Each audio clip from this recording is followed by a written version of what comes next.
models to the floor right now. All the models to the floor right now. What? Huh? All the models to the floor right now. All the models to the floor right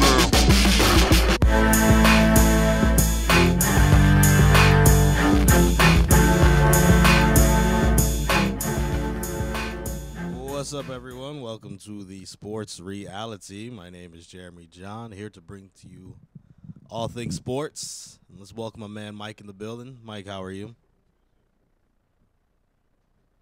Hello, how you doing? Yeah. That sounds crisp. How's everything, man? Good, really good, man. Good weekend. Sad that it had the rain today. I really wanted to play another song though. I didn't really want to play that song.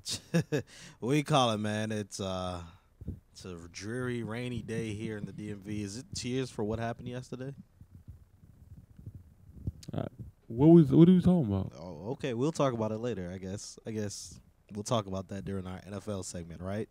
Talk about what? I don't understand what's going on. Like, there's a lot of things that happened yesterday in sports. So there was a whole entire football league that played yesterday, and then there was a whole entire MLB league that played. You're right. And then there was a MLS that actually was playing this weekend, and some sports going on overseas, I believe, like, some FIBA sport competition. I know something else was going on. Yeah. And what's going on in today's history of sports, man? All right, let's get to today in sports history. You're funny, man. Today is September the 19th, 2016. On September 19th, 1901, all Major League Baseball games were canceled for the funeral of U.S. President William McKinley. Wow. Did that ever happen again? I don't know. 1949, Ralph Kiner of the Pittsburgh Pirates became the first National League player to hit 50 home runs in 2 different seasons. 1984, your boy Pete Rose reached the 100-hit plateau for the 22nd consecutive year. But whose record book is this put in? I know it's probably like some blog. Like, it's a blog of blog writing posts of years and years ago. That's what they are. Say what? This is probably the way they used to calculate his records after he did his scandal was like not even the MLB did not even take his records. They didn't even was like, oh snap, he broke a record. What record? Yeah, I mean, just like that game the other day. Like, what game? Yeah, man. I did not know. I know Pete Rose. They call him the Hit King and all of that. But of course, okay. And a great season in Major League Baseball, you're gonna have anywhere from 200 to about 250 hits. I know before the steroid era too. By the way, yeah, each row he I remember one year I think he got 300 hits one year each row. But Ichiro was a freak though. Like that was a freakish year for him. Yeah. But getting 100 hits 22 straight years just proves that you are relatively healthy for 22 straight years. And also that means that you are consistent. Yes. Because I'm looking at Bryce Harper. I did go to the Nats game this past week. How was that? See the Mets. It was great. Great atmosphere. It was an afternoon game, a 4 p.m. game. It had a lot of Mets fans there. It had like a Mets tour bus, but they were disappointed because the Nats won. Wilson Ramos hit a and we're getting close to playoffs too. Oh yes, I think we're only like the radio station. I sometimes I like to cruise up and down other radio stations here in the DMV. I went to I forgot what WJF something like a sports channel. They started just before the game. They started playing this intro to the Nationals. It's like, oh, baseball history. Oh, the Nationals are back in it. That's like, whoa, wow, the Nationals did all this in this short period of time? Yeah. I know what you're talking about. That's the intro to their game telecast. It's basically all the moment. I was proud. I was like, Nationals, I'm happy. All the greatest moments of Nats history, and it's quite a bit. It's almost 2 minutes long, right? Yeah. But here's the thing, though. I think the Nationals this year could. I think one of your teams on your list might. One of my teams on my might list make it to the finals. You want to recap my list of what I said? No, because one of the teams on your list I'm not really pleased with right now. So I don't even want to hear the name until we get to that point. Oh, okay. Yeah. But yeah, so that's just crazy. What I was saying about Pete Rose, I think Bryce Harper's having this slow year. He was injured for a little bit. I think Bryce Harper just got over the 100 hit mark like a couple weeks ago. Yeah, I mean he's been injured, man. Yeah, but that just shows you how I guess easily like some players don't even get 100 hits in a year.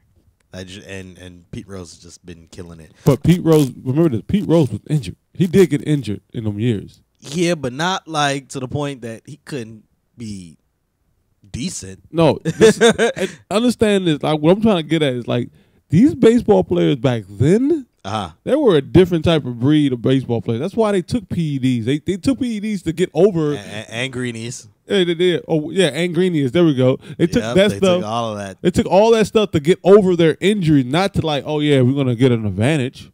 Like these guys was like, all right, bet. I'm not saying that Pete Rose took any of that stuff. I'm just assuming that Pete Rose didn't take any of that stuff because it's a different type of caliber of player. And we also remember Cal Ripken. Cal Ripken played tons of games injured because they were a different breed of type of player. I'm not saying that like the leagues were treating them better. I believe the league was actually treating them worse then.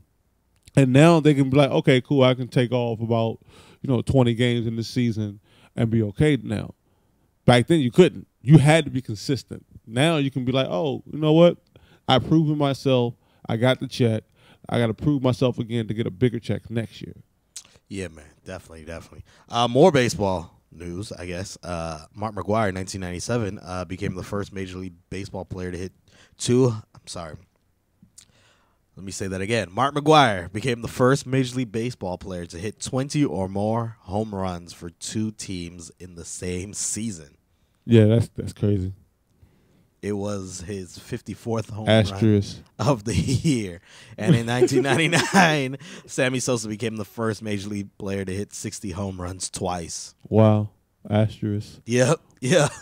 We went from one guy, I guess we don't know. Yeah, like we don't know. Two that we're like, we definitely know. Definitely know. Definitely. All right, man. Let's get right into it. Talk about the NFL. Starting off with, I guess, last time we were on the air, we gave some predictions of the Monday night games last week. We started out with the Rams and the LA 49ers. Rams, yo, the LA Rams, man. Let's talk about the LA. Cool. So we our prediction was that game may end in a tie. Didn't we just say that because of how we bad did kind of say that both teams because it was not good. It wasn't going to be a good game. And it wasn't a good game, but one team definitely dominated. The 49ers dominated 28-0. Yeah, like that was 28-0. Some people don't get 0. Some people are not used to that California climate. I mean, and it was the 49ers. Blaine Gabbert didn't even look good in a 28-0 win. No, he didn't. Like he looked terrible still. I don't know how you score 28 points and still look terrible as a quarterback. Because you have a team that plays no defense, or a team that is not used to LA. They look like they partied too hard before they got to that game. And the Rams offense had 10 3-and-outs. Mm-hmm. They will have 3 downs and punt the ball 10 times. Like, that's ridiculous, in my opinion. That's literally they weren't prepared for that game. They weren't there. And the sad thing was Jared Goff, who was the number 1 overall pick, not the Rams' number 1 pick, the number 1 overall pick of the 2016 NFL draft, was inactive. He was in street clothes at the game. Now, I tweeted this. I said, man, I don't know. It's probably too far in my tweet. But I pretty much said, how bad is Jared Goff if he couldn't even suit up for this game and they still lost 28-0? Like, the quarterback that they decided to go with couldn't even score a point. The backup quarterback that they decided to go with obviously is better than Jared Goff, and they scored 0 points. Like, what was the worst thing that could happen that Jared Goff also put up 0 points. Am I correct, Mike? Yeah. And that could be the worst thing. And I did watch Hard Knocks, which was very not good. This is probably one of the worst. I think it might have been the worst Hard Knocks ever. Had no good storylines. There's just no players in LA. You have Todd Gurley. That's it. And Todd Gurley isn't really a star either. You know, if you don't watch football, you don't know who Todd Gurley is. Usually on these teams, there's always someone that you know of, even if you don't watch football. Like last year, it was the Houston Texans. They had J.J. Watt. But you know we're just going through a transition. A transition? We're just going through a transition of players like leaving. I mean, Hall of Fame caliber players leaving and name players leaving early because they know about the ending of their the end. They want the end of their career to be a lot happier instead of being a situation where they're driving off certain cliffs and things like that. Not make a joke out of it. Yeah, I know what you mean. But it's like it's understandable. Like we're seeing players now. We see different players, seeing younger players, seeing people that we're not familiar with. We're gonna have to now start getting familiar with them. Like we weren't familiar with Victor Cruz about 5 years ago. To be honest with you, 5 years ago, Victor Cruz was a household name at that moment. And then 2 years before that, who the heck is Victor Cruz? Yeah. You know. But what was I? Oh yeah. But my point about Hard Knocks and how bad it was, every year there's at least somebody that you know outside of, like, you don't have to watch football to know who this person is.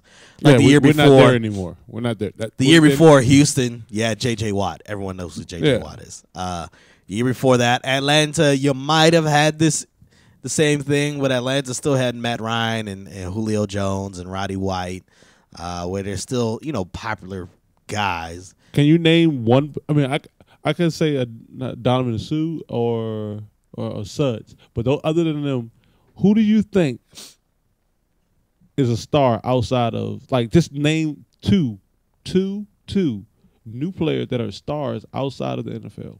Outside of the NFL? Yeah. When you say new, like how many? Like not like 2 years in the league and they're now like stars. Because Suggs has been in for a minute and Suggs is a star outside of football. I mean, you could definitely say Johnny Manziel for plenty of reasons. Right. That's definitely one that you. But for good reasons. Let's just put it on good, positive reasons. Oh, good reasons. Yeah, good reasons. The NFL, the way it's set up, people aren't really stars right away. But I mean, you could even say right now with the Dallas Cowboys, Ezekiel Elliott. Yeah, like a lot of people know him because of the midriff. Like they're like, oh, the guy that wears the small jerseys in college. Yeah, that was definitely what he did. Josh Norman's been in the league for a little bit, but you say Josh Norman. I think Josh Norman because of the name. People know who he is, and people still think he's in Carolina. Like people who don't watch football think he's still in Carolina. So there's kind of like, oh yeah, the cornerback, the one that talks trash, that fought with Odell Beckham Jr.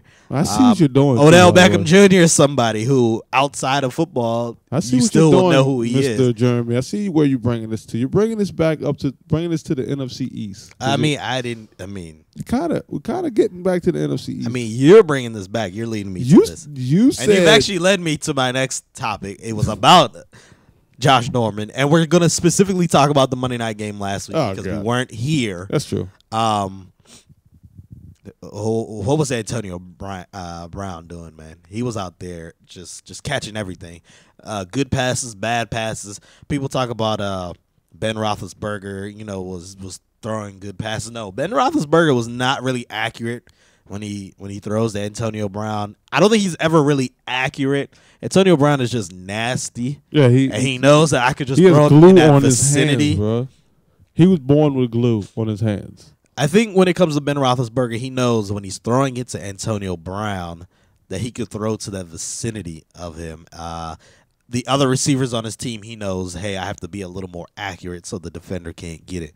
But Antonio Brown had a field day against Bashaud Breeland. But you cannot blame Bashaud Breeland for that performance because the scheme did not have any safety help for Breeland. He was going one-on-one against the best receiver in the game.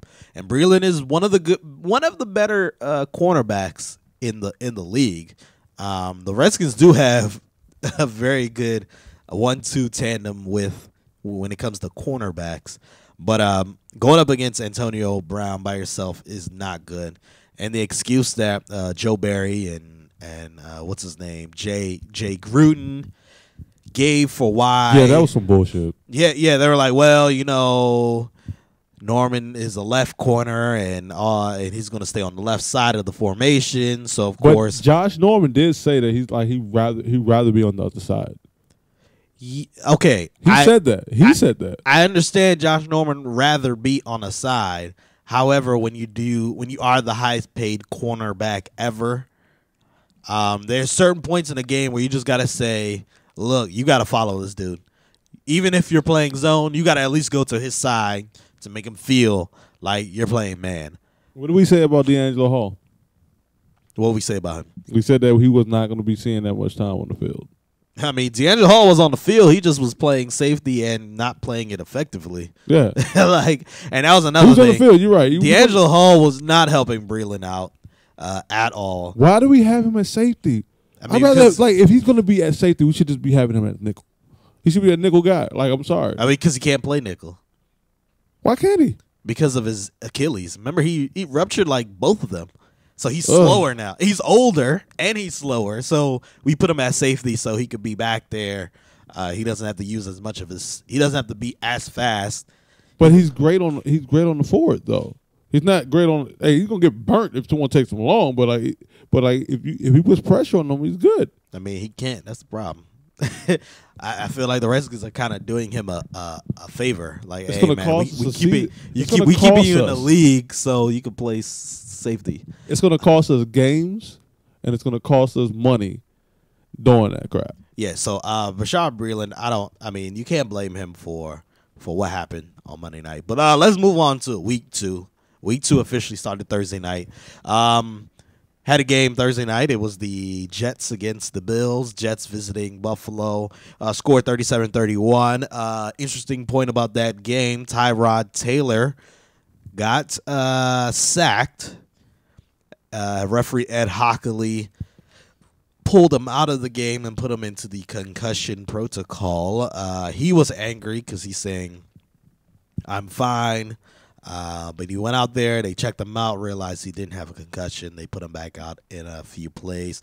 Do you have a problem with the way the league is, I guess, asking the referees to protect the players? No, because at the end of the day, here's the thing. When you put take a drunk. He's drinking. He's no longer responsible. At the end of the day, these guys' adrenaline is so high up and so going. They're on the field. They're in the moment. You need that third person. You need that third party to say, hey, okay, let's check this guy out, make sure he's okay. Uh-huh. At the end of the day, at least they're trying. And because at first they weren't. Remember what we talked about earlier. This was a problem, heavy problem, and it's still affecting our players today. That's why we're seeing people leave the league early. We keep saying this, they're trying to protect now. I give the NFL their props on trying to protect the players. Now, if it's messing up the flow of the game, we got to figure that out. We got to figure that part out. I think the plan is it's a great plan. However, I don't think the referee should be the one, because there's a lot of things that these referees miss, on every game. And now you're talking about, I have to, every time someone gets hit relatively hard, or I think it's hard, now I got to pull them to the side and say, hey, let's go check and see if they're all right. That's what I think the neurologist, the independent neurologist who's on the field, should be maybe buzzing the referee and say, hey, get that person out. But from what it looks like the referee is the one that is supposed to spot it, and then the neurologist is supposed to come and check them out. I hate to say this. I think they should have a hit. It's going to sound funny. I think they should have a hit count. A hit count? Yeah, a hit count. So, if you see a player gets a super hard hit, it's and then you notice that player, because in boxing, the referee has to pay attention to each player, right? Yeah, but it's only 2. It's only 2. It's only 2, right? Go ahead. It's only 2. But the thing is, the difference between boxing and football is they actually have cameras all over the field, and there are collision points that are much tougher than normal collision points that be on the field. And if they spot that, they can spot, okay, cool, that collision point was really that was really bad right there. We need to check that one out and watch that player, because that player right there now looks like he could be in risk of, wobbling, maybe be out of it. If he gets hit again hard like that, we might need to check on him. That's what I'm saying.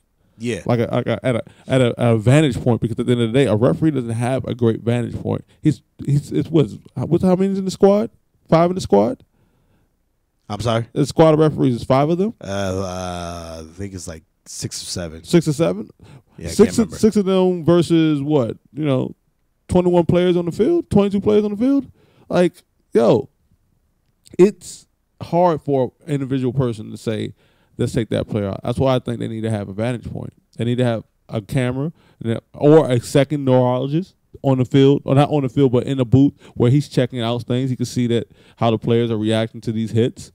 I mean, there's ways to do this. We just got to figure it out. And I think the NFL is being responsible, and I appreciate that. Yeah, so I just think maybe someone else should be doing it and not the referee. The referee just has a lot of work to do. Now, the Bills, they're horrible. They are bad. Do we really need to talk about them? Can we just say the score and then move on? It was 37-31, and they fired their offensive coordinator. Now, this is the problem with nepotism right here.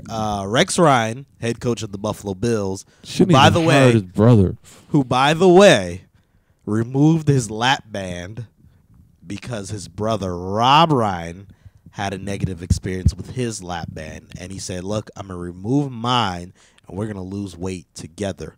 And he said this is a sign of solidarity. And I'm like, okay, I guess it is solidarity with But you why did the and your offensive brother. coordinator had to go? But the Bills' defense so far, you have 37 points against the Jets, and I forgot how many points they allowed the Ravens to score. It was in the 30s. But it was not the offensive coordinator that was causing these issues. The defense has been trash, and Rob Ryan has a history of having terrible defenses. Let's go back to last year, the New Orleans Saints. The New Orleans Saints of 2015, not the Saints of the 70s and the 80s when they were called the Aints. We're talking about the Saints that had Drew Brees and other guys of 2015. The Saints of 2015 had the worst defense statistically ever in the NFL history. That's crazy. Ever. Let's go back to the previous team that Rob Ryan was the defensive coordinator for, the Dallas Cowboys, who at that time in 2013 had the worst defense ever at that time. Can we just let's go to the team before that. The Oakland Raiders. Oh my God. They had the worst defense ever at that time when he coached them in the little Giants could have won those games against the Oakland. So Rob Ryan, when it comes to top 5 worst defenses ever in the NFL, he's in 3 of his teams are in the top 5, and somehow he keeps on getting a job. Of course, now he's under his brother Rex Ryan. That's the last job, and I think this might be his last NFL coordinating job. His last job. It has to be his last job because that defense is horrible. That was the same defense that was playing well for the last 5 years. Buffalo's defense has been good all the time. It's just their offense has been bad. Even last year, they had one of the best defenses. They were pretty much a game away from making the playoffs. You think it's him or his play calling? It is Rob Ryan. He doesn't know how to coach defense, and his scheme just is very antiquated. Yeah. His scheme is very antiquated, and he probably doesn't even have players to run that scheme. You can't tell me that it's always the players. When you have 3 different stops where you've had the worst defense ever in the NFL. And by the way, when I'm saying ever, I'm not saying it just because I think ever. No, statistically, they've been the worst teams when it comes to defense. They've allowed the most yards ever. 3 of them, Rob Ryan is the defensive coordinator for the Saints, the Cowboys, and the Raiders. You look up the worst statistical defenses ever in the NFL, they are in the top 5. His picture pops up. And he is the defensive coordinator for all. And that's why I say there's a problem with nepotism, because the defense is why they're losing, yet you fired your offensive coordinator. The same offensive coordinator that got your quarterback Tyrod Taylor up to speed, who had a good year last year. Uh-huh. And yeah, Tyrod is kind of not playing well so far, but it is 2 games out of 16. And you've already fired the offensive coordinator. This was also the same offensive coordinator who was the quarterback coach for Colin Kaepernick when Colin Kaepernick was going to the Super Bowl and when Colin Kaepernick was getting to the NFC Championship game every year. And notice, as soon as that guy left San Francisco, Colin Kaepernick hasn't been as good. So just want to show you how good Greg Roman as the offensive coordinator is. So they fired him. Of course, someone had to go. Rex Ryan, I think, has to be on the hot seat if they don't make the playoffs this year, which it doesn't look like they're going to make the playoffs because they're 0-2 already. By the way, you know that guy is going to find a job before the end I don't know how. Well, I know how. His last name is Ryan. And no, not Ryan. I'm talking about the offensive coordinator. Roman will definitely find. He's going to find a job at the end of the week. Somewhere. At the end of the week, he will have a job. If it's not the NFL, it will be college. But he's going to be a head coach in college, though. But Rex Ryan, he's on the hot seat. No. He is on the hot seat. They don't make the playoffs, and they're already 0-2. Already behind the Patriots are 2-0. But is his brother doing the general managing, too? Up there? No. Who's doing the general managing? Some clown in Buffalo. I don't know. Like the reason why that clown need to stop listening to Rex Ryan. They haven't made the playoffs since 1999. 17 years. Longest drought. Did you hear that? Even the Cleveland Browns have made the playoffs more recent than them. Oh my goodness. The Browns have made the playoffs more recently. The Bengals have made the playoffs. Yeah, the Bengals, they make it every year. The Titans have made the playoffs. No, but like that's a Jacksonville's made the playoffs more recent than they have. Jacksonville's a brand new franchise to the league. By the way, you know that, right? Other than Cleveland. Yeah, like that just shows you how bad the Bills have been. And they still living off of we've made the Super Bowl 4 consecutive times. Well, you lost all 4 consecutive Super Bowls. Like, I guess it's impressive that you made it, but at some point you got to win at least one of them. So Ray Caruth was in jail as long as they have that was that's a little they beat Ray Caruth. Oh, okay. Oh man, that was you are funny, my friend. You are funny. The last time the league hates that dude. The last time the Bills made the playoffs, Ray Caruth was still catching footballs. Exactly. Like you are cruel, dude. It's true. Oh man, the last time the Bills made the playoffs, O.J. Simpson was still free. Exactly. We could definitely say that. You know. Man, oh man, that's the last time the Bills made the playoffs. I want to say Troy Aikman was still a quarterback for the Dallas Cowboys. You know, the last time the Bills made the playoffs, Darryl Strawberry decided to stop doing drugs. Man, oh man, the last time the Bills made the playoffs, Bill Clinton was still president. The last time the Bills made the playoffs, Bill Clinton was still getting his stuff. Okay, all right, we know where this is going. Let that one go. But yeah, the Bills are horrible. Let's just say that they are horrible. Moving on to some other games. Cam Newton had a great game yesterday. They beat the 49ers 46-27. Kelvin Benjamin. By the way, Kelvin Benjamin is a monster. 6'5", 240. Who's stopping that guy? Nobody. Also, they have Greg Olsen. Man, he's the new Transformer, man. Definitely. Steelers won against the Bengals 24-16. Had a questionable call at the end of the game. Bengals were trying to tie the game up. They caught the ball. There was a fumble. There was a play. The play was ruled a fumble. But when you look at the replay, the receiver's knee was clearly down. But because They ruled it a fumble, which I don't even know how you don't overturn it, because when you look at the replay, you clearly see the receiver's knee is down. They said, oh, no, the knee wasn't down. Fumble, game over right there.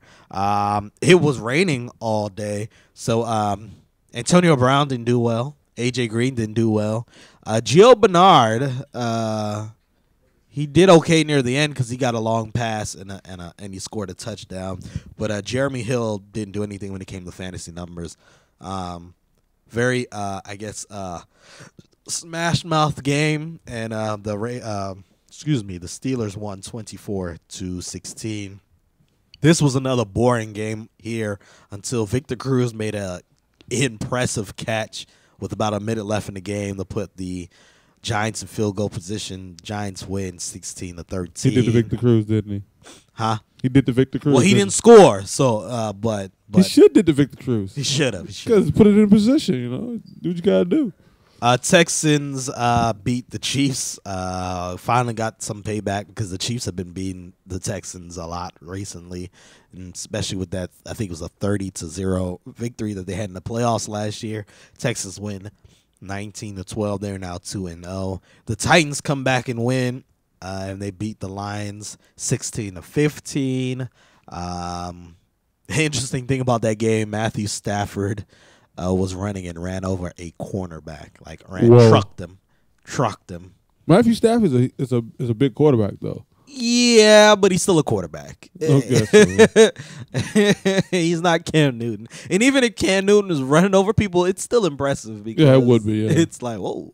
No, we saw Cam Newton clock somebody. That would just be highlights all day long. It would never stop.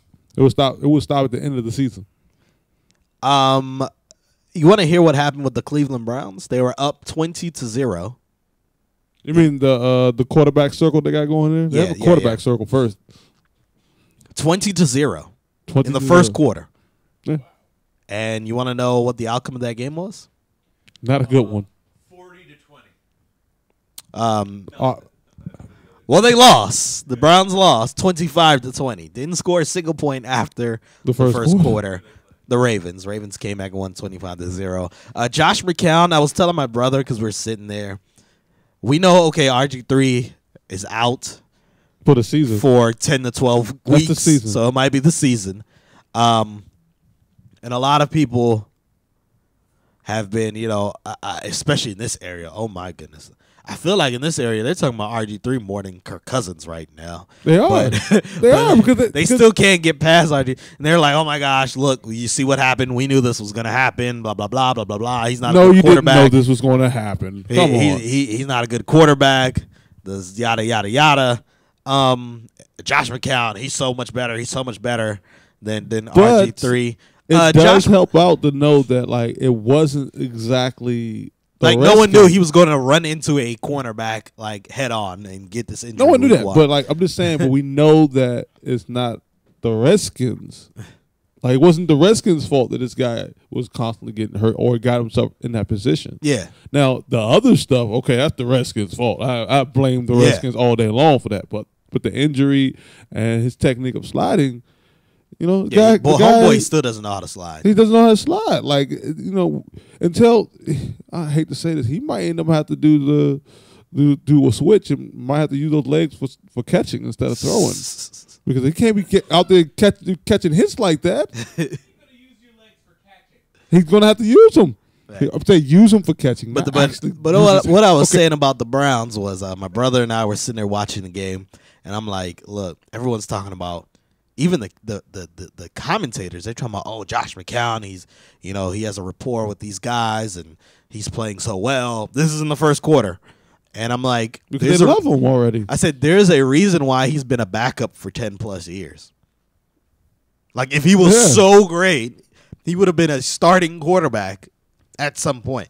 Yes, we would be talking about him every week of last year. I understand he started games, but he's not a starting quarterback. There's a difference. He's never went into the season as the number one quarterback. It's the same thing people talking about Colt McCoy. Like, shut up, dude. Look, Colt McCoy is a backup quarterback. For a reason. For a reason.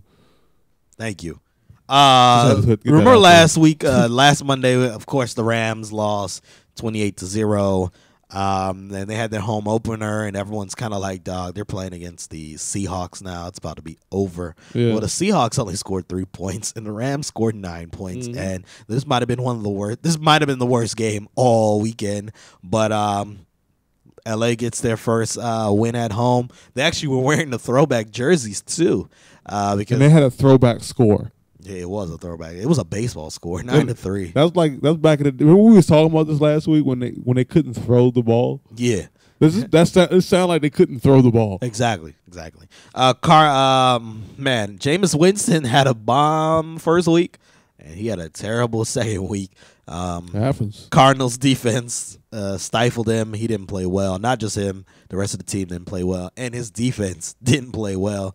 They still gave up 40 points. They lost to the Cardinals 40-7. The Chargers, who, by the way, home opener, they lost a big game on the road last week against the Chiefs. They were up by 20 points and lost.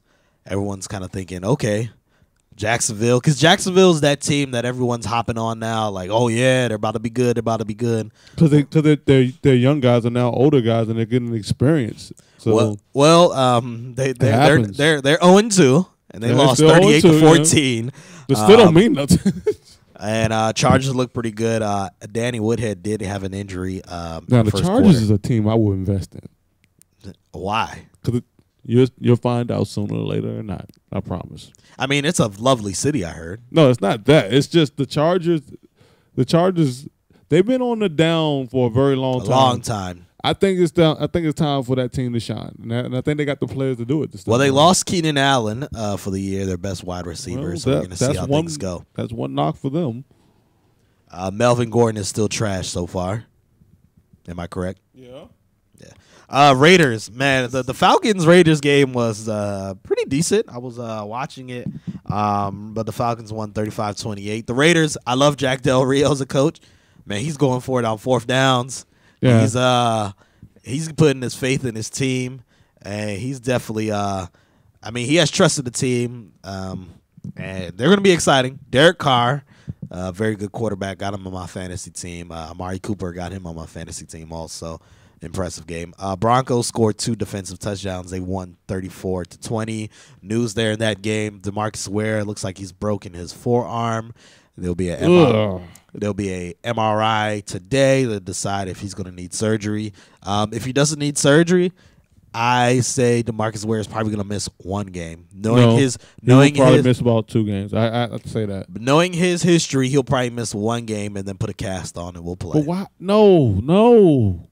Because at that point, it's just now pain tolerance. It's just pain tolerance. But you can't be doing that. As you're getting older, DeMarcus Ware, how old again? He's pretty old, but he's effective. He's effective, but the thing is, you don't want to be effective and then like, okay, cool. Let me put my infective body in. But like I said, if it doesn't require surgery, he'll be out there in 2 weeks. Defensive players, man, they'll go out there with broken legs. They're crazy, if once they say, oh, it just comes down to pain. Oh yeah, I'll be there. I broke my finger a play before and then broke a man's leg. So I understand. That's horrible mindset that they give us. But we have some big news in the NFL. I guess let's talk about the Dolphins-Patriots game. Patriots won 31-24. They were up big. But then Jimmy Garoppolo, who had a phenomenal game week 1 against the Cardinals, suffered an injury yesterday. My goodness. And it was not good. He injured his throwing shoulder, too. Ugh. They're already reporting that he's going to be out for a few weeks. So now the backup quarterback. They don't keep – hold up. But you notice something about the Patriots? They don't really keep a really good third quarterback. They never keep a good third quarterback. Sometimes their third quarterback is a freaking wide receiver sometimes. Yeah, and I didn't even know who this guy was, but he was a rookie from NC State, so he played at a power conference. I'm honestly looking for his name right now. I know. He came in. That's not good to be down 2 quarterbacks though. Let's put it like this: his name is Jacoby Brissett from North Carolina State. Of course, he's been the backup quarterback for the last, I guess, few weeks now that Brady is out. Brady is good. Still has two games left on the suspension. So it looks like this guy Jacoby Brissett is going to start the next 2 games. They are going to have to get a backup quarterback to back him up. Yeah. I don't think you can get a quarterback now. That's why I said that wide receiver quarterback is about to come into play. I don't think you can get someone now off the street that will start over him. Like if come on, man. The way they talk about Jeremy, if we can get you right. We got a field down the street. Get me right for the NFL. We'll get you right for the NFL, man. We got you. You know. Hey, man, Vince Young's out there. That is true. Michael Vick is out there. Michael Vick is out there. But I don't think Michael Vick wants to come back though. I mean, the limelight is just. I don't think he wants that. I personally think Michael Vick on the couch right now is better than this dude, Jacoby Brissett. Because he's just a seasoned vet. He knows already. You know, he could probably learn as much as the playbook as he could in less than a week. I mean, he's smart enough to do that. But now he's going to be the starting quarterback right now. Two more games left. They play the Texans, I think, Thursday. I think that game's on Thursday night. They play the Texans. And so now, of course, you can't get a quarterback this week because that quarterback ain't coming in until probably tomorrow at the earliest if you get a quarterback. Belichick is like recruiting. They probably have a quarterback on the practice squad right now, but that quarterback is not starting over Jacoby Brissett. And now then you have one more game. I think that's against the Bills. They're all at home. What do you think the record's going to be now? The Patriots are 2-0. What do you think the record's going to be after week 4? Belichick, I got faith in him. 3-0.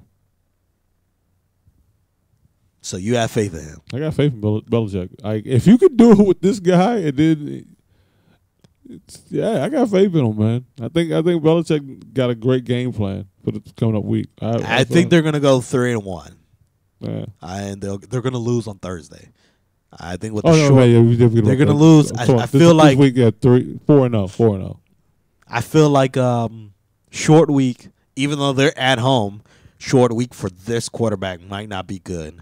And as much as I like Belichick as a coach, as much as I respect him, he is not a wizard. He is not going to just instill all of his knowledge in this quarterback. I don't think that either. In 2 days. I think they're going to squeak out 2 good games. That's what I don't think he's going to be ready because he didn't look good. Yeah, of course, when you're the backup quarterback, you're more preparing the starter, and you're the scout team quarterback. You're not really more focusing on what you need to do as the quarterback to get in there. Now, there's probably not much film, so in the beginning, I feel like the Texans will have a hard time dealing with him, but by the second half, they'll know what to do. Now, Gronkowski hasn't played yet. If Gronk is not ready for Thursday, then I think they're really going to take this loss. Yes, it'll be 1 game, but I think then they'll win the following game and then keep it going right there.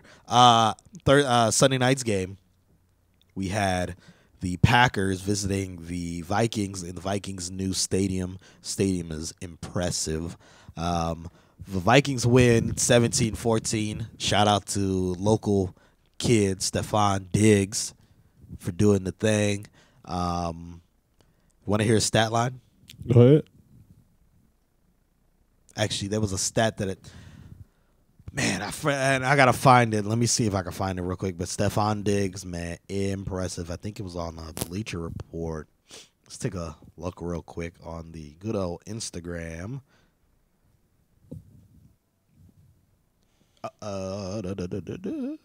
Yeah, I don't know where it is. But yeah, here it is. First 15 games with the Vikings. You want to hear this stat? Stephon Diggs, 68 receptions, 1,005 yards, 4 100-yard games. I'm going to give you stats of another wide receiver that played for the Vikings. 64 receptions, 1,281 receiving yards, also 4 100-yard games. Do you know who that other receiver was? Randy Moss. Say that again? Randy Moss. Yes, Randy Moss. Similar stats. And let's be real. Yeah. The quarterbacks that he's dealt with, He dealt with some horrible quarterbacks. Oh, okay. Stephon Diggs? No, Randy Moss. Well, Randy Moss had Richie Cunningham. Yeah, had them first 15 games. Richard Cunningham. Yep. So they were Randall. Sorry, I said Richard. Randall Cunningham. So he had Randall Cunningham was killing that year. He was a Pro Bowler that year, and he's been a Pro Bowler before. Mm-hmm. So Randall Cunningham, boom, like he had him. But Stephon Diggs had last year's Teddy Bridgewater. Yeah. He had Sean Hill and Sam Bradford for a game. Yeah, I feel you. And he's putting up similar numbers, man. Similar numbers. It must be that water in Minnesota, man. Stephon Diggs, shout out to him, Maryland talent. He's doing well. But also, what's his name? Adrian Peterson had a bad injury last night. It looked like at the time, like even when they're showing the play, I was kind of like, okay, his ankle didn't get rolled. Like, what happened? Is knee okay? But after the game, there was a brace on his knee, and that's when everyone's kind of like, oh, it's a knee injury. That's not good. He had a brace. He had crutches. I guess there'll be an MRI coming up today. Man, the Vikings, they can't lose another star player, man. They can't. They already lost Bridgewater to that nasty injury. They cannot lose Adrian Peterson. And I do have faith in Jerick McKinnon and Matt Asiata, but once Adrian Peterson's on the field, he changes the game plan for the defense already. I feel like if those other running backs are the feature running backs, then it's the defense has an easier time with the players, and they can just make it harder for them. Now, of course, they are 2-0. They are leading the division so far. Packers are 1-1. The Bears play tonight. We'll talk about that. And the Lions are 1-1. So far they're 2-0. And we're gonna see how things go with them. Hey, can I show off the stadium real quick? Cause yeah, go ahead. Dope show off the stadium. Like we do appreciate works of art of massive money. All right, this is what it looks like. Yeah, look at that. That's the construction site there. Go. Remember what they had before? The dome collapse when the snow. Yeah, that's the reason Metrodome. That's the reason why they have a new stadium now.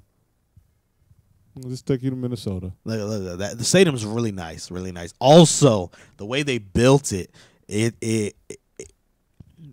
on the visiting sideline, the noise like pretty much ghosts that sideline, so they can't hear on their side. The fans are like right on the field. This is one of the interesting NFL stadiums. See it too. Like we go back to that picture, you can tell that like the sideline is closer to the visiting sideline. Yeah. The fans are like right there on the sideline. That's jacked. And the way they getting all the shade too. The way they built it was it allowed the sound to basically be more on the visiting sideline. Also, it's very loud in there. It was But remember what they used to have before at the other stadium? They used to have speakers. Yeah. Like hella speakers for the crowd noise. Yeah, they were piping in crowd noise. And that's the thing with domes. Domes are always going to be loud. But yeah, they purposely built it that way. I just hope that glass holds up, man, because it'll be straight. It's actually heated, I heard. So like if snow falls on it, the snow will melt. Oh, wow. Yeah. Because that was, of course, the problem with the Metrodome. Because too much snow got on top and it collapsed. It's a very heavily snowed area. yes. They also have the capability of opening the roof and also the doors on the end zones. So last night, I want to say the end zone doors were open. So it's end zones that's only open. Yeah, like there's some doors similar to Cowboy Stadium where they have the doors. Yeah, but Cowboy Stadium had like a hole in it. That's what. Well, it has the roof. I love the little hole to see the stars, which is weird. It has the roof, and then it also has the doors on the side. It's about time, isn't it? We didn't talk about one game so far. Yeah, we didn't talk about it yet. So I said it's about time. Cowboys Redskins. Did you get to watch any of it, my man? I didn't get a chance to watch the game, but I did get a chance to keep up with the scores and the stats of the game, and They were playing on that game. Let me just say this as someone who watched the game, and of course you're gonna say I'm biased. No, I know you. But the Redskins better start looking for another quarterback. I know that Kirk Cousins is not the future. Cousins is not the future. I've said We've been saying it. We've been saying that, man. We've been saying it since last. But he is not the future, man. I swear to goodness, he can look. This was the turning point of the game right here. Redskins are up 23-20, 3rd and goal, and Kirk Cousins throws an interception in the end zone. So now you went from, and it was a short pass too. Now you went from potentially scoring 3 or even 7 to scoring no points. Also, Kirk Cousins missed Deshaun Jackson twice. He missed, I think it was Crowder in the very beginning of the game. That would have been a touchdown. Also, the long pass to Josh Doctson, if he actually threw it a little further downfield, Doctson would have scored a touchdown. Instead, Doctson had to stop and catch the ball, which allowed Byron Jones of the Cowboys to tackle him. That was the same drive that Kirk Cousins threw the interception on. I bet you even if the Redskins had scored a field goal in that possession, we've been good. I bet you that the pressure would have been on the Dallas Cowboys, because then at that point you have to score a touchdown to win. You can't just kick a field goal to tie. And that's a better situation. And when the Cowboys intercepted that pass, and now we can either kick the field goal and tie the game and then play for overtime, or we can score the touchdown. And Alfred Morris scored the go-ahead touchdown. Also, big 4th down play, 4th and 1. Redskins spread them out.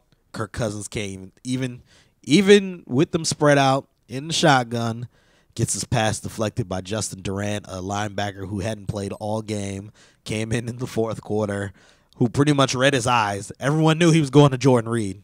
Everyone knew he was going to Jordan Reed. It's his favorite target. And one thing with Kirk Cousins, in so far the first 2 games, if you key on Jordan Reed, then eventually the Redskins lose. It happened against the Steelers. Jordan Reed was killing in the first quarter. What happened when the Steelers started keying on Jordan Reed? Redskins lost the game big time. Dak Prescott gets his first career win. Des Bryant had a decent game, but Josh Norman had a very good game, by the way. Yeah, of course. Josh Norman and Des Bryant, they let's put it like that. They were going back and forth. They were. He had a couple. I think he had like 2 receptions against Norman, but Norman had 2 pass deflections. Norman also had a forced fumble that he caused a fumble against Ezekiel Elliott. Elliott did have another touchdown, but he did have 2 fumbles, 1 loss. That's when Alfred Morris came into the game. But let's get back to Cousins, because here's the thing. I've noticed one thing about great managers, all right? Managers of any type of form of company or anything, they have to have a go-to, right? You got to have a go-to. You got to have a go-to, because a go-to is something that's always there for you. In football, for a quarterback, their go-to is the tight end. But the thing is, if you key in on the tight end, you would need to have another go-to. Cousins doesn't have another go-to, which is crazy to me. I'm sorry, when you have Deshaun Jackson, when you have Deshaun, you have them there, but in his head, he doesn't have. I mean, either he doesn't trust them, or he just isn't confident in making the throws. Pierre Garçon, like, come on, man. This is the thing. To me, Kirk Cousins can't make certain throws. I think that might be true. I don't think he can't make the sideline passes. He can't anticipate the deep ball pretty well. He can't do it well enough. Because he's constantly overthrowing. He's constantly overthrowing receivers, and these are receivers that if they catch it, they're scoring touchdowns. Yeah. Where they're like game changers, and of course, you know me. I'm a Cowboys fan. I'm happy they got the win, but we got lucky in a lot of aspects of the game. Our defense, which has been pretty bad, actually looked okay near the end of the game. I got to give shout out to Mo Claiborne, because Morris Claiborne, for let's say the second half of his rookie year until who's on the defensive game? Until the second half of last year was trash. But the last, I'd say, 8 games of Mo Claiborne's career, he's been playing pretty good. Who's on that defense again? Like that defensive line? Because y'all got like our defensive line is trash. Yeah, that's what I was saying. Like, trash. And we were giving him so much time, and he still couldn't hit receivers properly. That's why I know we need a new quarterback. And I don't. And here's the thing: I don't think we need to go and say, "Hey, go to Colt McCoy. Just go to the no, don't. You do need that. You need someone, to go somebody, get somebody. You need to get someone in the draft. Yeah, or just get somebody before the trade deadline is up. Get someone in the draft for next year, and you're probably gonna have to sign Colt. I mean, not Colt. Kurt. And that's if he wants to take it. I know Kurt didn't want to sign that franchise tag. He's getting paid $20 million this year, but it's a one-time deal. He wants a long-term deal. He wants a big long-term deal. If I'm the Washington Redskins and I'm Scott McCloughan and I offer him a contract and he doesn't take it, you just say, all right, move on. Exactly. Move on. Like we can get somebody in the draft. We were already someone planning through on free it anyway. agency. And we might have to suck for a year or two, but it's not like the Redskins are really in a position that they're like win now. Like they can get rid of some of their assets and then build again. And I think I'm not a Redskins fan, but living in this area, this city never wants to rebuild. No, and it's not that. They never want to rebuild. And you got to do it at some point. But it's when you make the mistake of getting Josh Norman. Like if you want to rebuild, you don't get Josh Norman. That is true. And then rebuild. Like, come on, like we have a defense. Our defense has been what top.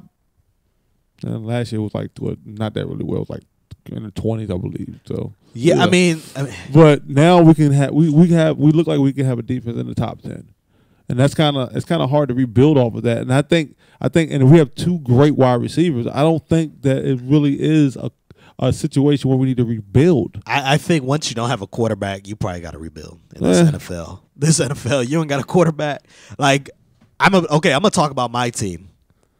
Let's say you want to rebuild your team without a because if we didn't have don't have a quarterback. You just like us. If we didn't have Dak Prescott, I would say it's time to implode, time to explode, like time to rebuild. Which I don't have Dak Prescott. This is the first time you guys. But I'm saying if we didn't, and Romo of course went down, I'm like, it's time to get somebody else. But now we're on the discussion: should the Patriots rebuild?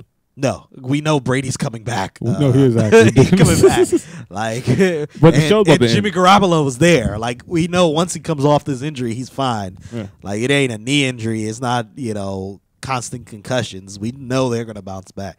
If the Cowboys didn't have Dak Prescott, I would have said, it's about that time. Maybe for the next 2 years we're not gonna be good. They're too confident in Dak. Dak looks all right so far, man. He looks all right. I'm not saying he's going to be a Pro Bowler, but he's definitely a good future piece. Huh? Definitely. How much time we got, Mike? We got like 1 minute. 1 minute, man. Less than 1 minute. We didn't talk about college football at all, but I am going to talk about this one quarterback, Lamar Jackson out of Louisville. He, on his own, demolished Florida State. He was responsible for, I think, 6 touchdowns. They beat Florida State. It was 62-20. Yeah, some crazy number like that. Let me look up the exact score because it's right here. And I just had it. Right here, and now I can't find it. But man, they killed. Whoever they beat, I'm trying to. Oh, right here, 63-20. They beat the number 2 team, Florida State, 63-20. Lamar Jackson, responsible for 5 touchdowns, not 6. 17 carries, 146 yards for 4 touchdowns. 13 for 20, 216 yards, 1 touchdown to ground. Michael Vick even tweeted, he is better than I was in college. Now, I think Michael Vick is being honest. I think Michael Vick feels that way. I don't think Lamar Jackson, because Lamar Jackson cannot pass the ball. Not as of yet. He cannot pass the ball. But he may get better, and his Heisman stock is going to go up. But I think even Michael Vick in college was a better passer than Lamar Jackson is right now. Man, impressive. Alabama won a big game. Who said defenses played in the SEC? Alabama allowed 43 points, but they won 48-43. Ohio State beat Oklahoma 45-24. How much time we got? All right, man. I want to thank everyone for watching and listening. I mean, yeah, it's being real. I want to thank everyone for watching and listening here. You can follow me, Sports Reality LV, on Instagram and in Twitter. I want to thank you, Mike, for everything that you do. I want to thank you, everyone, for watching once again. And until next time, Sports Reality. Peace.